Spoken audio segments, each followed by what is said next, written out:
Alex Abella, it is amazing to have you here with us. I just had your bio here in front of me, and I think it's important to go over your bio, but why don't you, before we go to break, introduce yourself, your research, your Emmy, nominated news reporting, everything you've done, and your book about Hitler, all of it. Then we're going to go to break and come back with you. Sure, no problem. First of all, I got to tell you that I really appreciate your program, and hearing you speak, reminds me of that old biblical injunction, and the truth will set you free, because that's what you're doing here. As for me, I'm just trying my best, to tell people, what the story's all about, how our society has changed. We've gone from being citizens with rights and responsibilities to being consumers with budgets and choices. It's, to me, there's something wrong in that. Be that as it may. So I wrote this book called Soldiers of Reason, the RAND Corporation and the Rise of the American Empire. And I was granted, as far as I know, I was the only journalist ever granted untrammeled access to the files of the RAND Corporation, to study them and to see what their effect was on American society and the world at large. In the book, I have a line that says, we are really the bastard children of RAND, and we don't even know it, because they have affected us in so many ways, starting in 1948 when they became incorporated, that it's just truly amazing, and they continue doing so. How did I come about this? Well, because before that, I had written a book called Shadow Enemies about a secret terrorist plot that had been concocted by Adolf Hitler. On December 8, 1941, immediately after Pearl Harbor, he sent 2 U-boats with Nazis out here, German Americans, to come out here and to start a wave of terror, to plant bombs in Jewish-owned department stores, to blow up the New York Aqueduct, to start making contact with... Alex, stay there. You're going to have the floor for the rest of the hour when we come back to lay out the full blueprint of RAND, why this is so important. Then we're going to take calls. Okay, Alex Abella, you were getting into how you inadvertently got into RAND Corporation, how they let you in, and what you discovered. This is a short segment, long 18-minute segment coming up. Sure. Then we're going to take phone calls. You've got the floor. So you talk about they've charted our history in the last 50 years. Right, that's what I started to say. Yeah, we are really living their world. Absolutely. You've got the floor. Break it down. Okay. Go ahead. You've got the floor. Break it down. Sure, no problem. Well, as I was saying before, I've done this book on Nazi terrorists coming here to the U.S., and while I was signing away one of those books, I met somebody who was at the RAND Corporation. And I suggested that, the idea came to me that maybe, I should do something about this, because I first heard of them back in the 1960s when I was in college. And I thought, well, what's going on with these people, et cetera. And, lo and behold, to my surprise, once I started going into their archives, I realized, my God, these people have done absolutely everything. I mean, they've changed. They were the ones who actually set up the whole nuclear strategy for the United States starting in the late 1940s. They were influential in getting JFK elected. They were the ones who came up with the whole concept of the missile gap, meaning that, there was a missile gap between the U.S. and the Soviet Union, where the Soviet Union had more missiles than the United States. They were involved in the rise of the military-industrial complex right from the very beginning. They were also instrumental in stopping détente in the 1970s. But even more important than all that is they came up with this whole theory called rational choice theory, which is what I was talking about before, that they transformed our concept of country and our duty to one of being consumers. So we're no longer patriots. We're just people who go out and buy and spend. I mean, it's like, during the, right after 9/11, when Bush said, you don't have to worry about anything. Just go out there and do your duty. And what's your duty? Go out there and spend. Go out there to the mall. And I'm thinking, even then, I was thinking, this makes no sense. How could it be? How could we as citizens be expected only to be consumers? And it's a debt system designed to create a debt black hole that can't be paid back. That's the financial servitude. Go ahead. Yes, exactly. And not only that, it's to then have the country and the whole world, ruled by an unelected technocracy.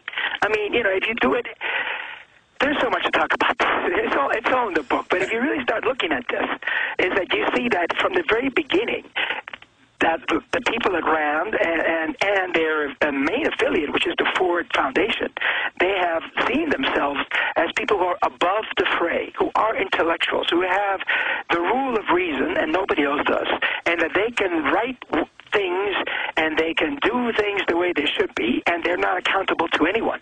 Of course, not realizing, or perhaps realizing it, but not telling anyone that they're really accountable to a small group of financiers who are actually backing them all the time. But that was the original intent of RAND, and it just continues to this very day. We're about to go to break, but go over mid-air fueling, continuity of government. Last year they put out a report about how they were going to federalize all local police and have a private paramilitary groups ruling every community. I mean, everything we see, I remember in '99 seeing RAND Corporation and the Austin American-Statesman saying, there's going to be big terror attacks, we're going to take your rights, we're going to set up a thing called Homeland Security. I mean, they really are writing the book on almost everything. Exactly, because, they always have all these contingency plans, and in a way, it's like they're always tipping their hand. And it's like the latest thing that they're into right now is Proposition 19, which I don't know if you're aware of it here in California. It's just, they seem to be almost advocating legalizing pot so as to, again, turn people into mindless consumers. It's really amazing. Now, as regards the in-flight fueling, well, what happened is that they needed a way to be able to refuel the planes that would be carrying atomic bombs to the Soviet Union in case there was a war between the United States and the Soviets back in the 50s and 60s. Because people at RAND had come up with a plan called the basing study that basically highlighted certain deficiencies in the national security apparatus of the time, and that we had all our bombers all planted in different locations, and they were really susceptible to bombing by Soviet forces. So after the basing study, then all those bombers were brought back home to the U.S. So in order then to be able to get them to make the full flight all the way to the Soviet Union, then the RAND Corporation came up with the concept of in-flight fueling. They also came up with the whole concept of second strike capability, and you have people like Herman Kahn coming out of RAND. Yeah, let's talk about the masters of the RAND Corporation and just the entire spectrum. And of course, their headquarters there in California has a giant mushroom cloud sculpture made out of chain link. We'll talk about that as well.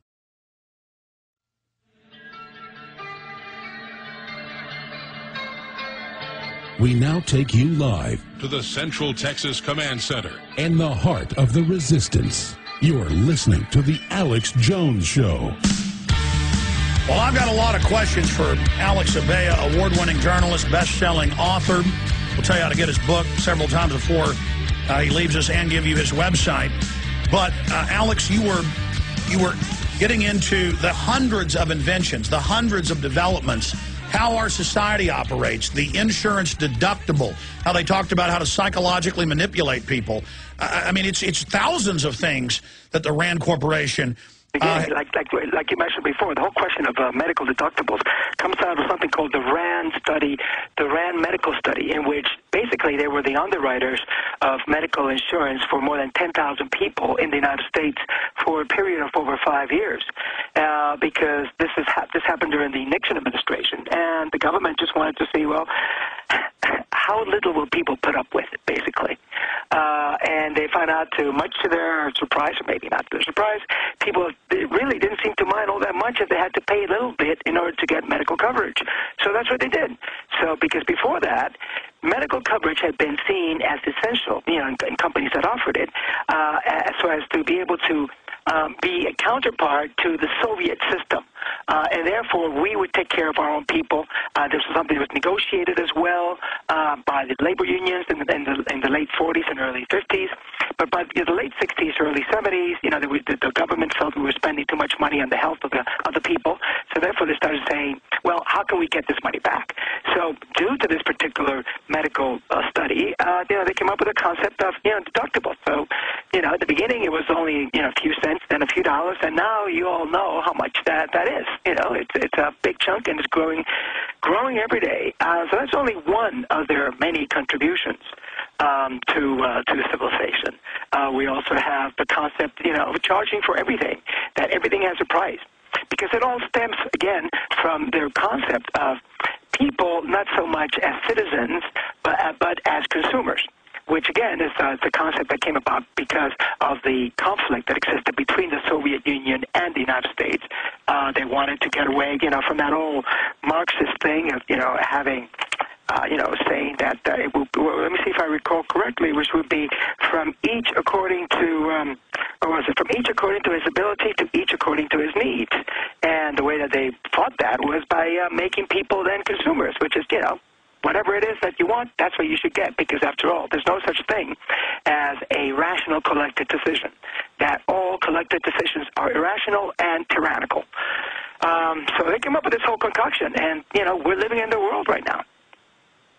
But then you notice that actually the ultra-rich corporations are actually, the Ford Foundation itself promotes a form of collectivism to trick us, and then it transfers the wealth to the elite, but then they sell it as if it's a anti-socialist or communist movement. But the RAND Corporation has been the biggest promoter of the largest sector of corporate welfare, the military-industrial complex. Absolutely, absolutely. I mean, they were right there, present at the creation, like that, like Dawes said, They were right there, right from the beginning. Like the people in RAND, with their whole study, there was something called the Gator Report that came out in the late 1950s, in which it advocated increasing military spending in the United States.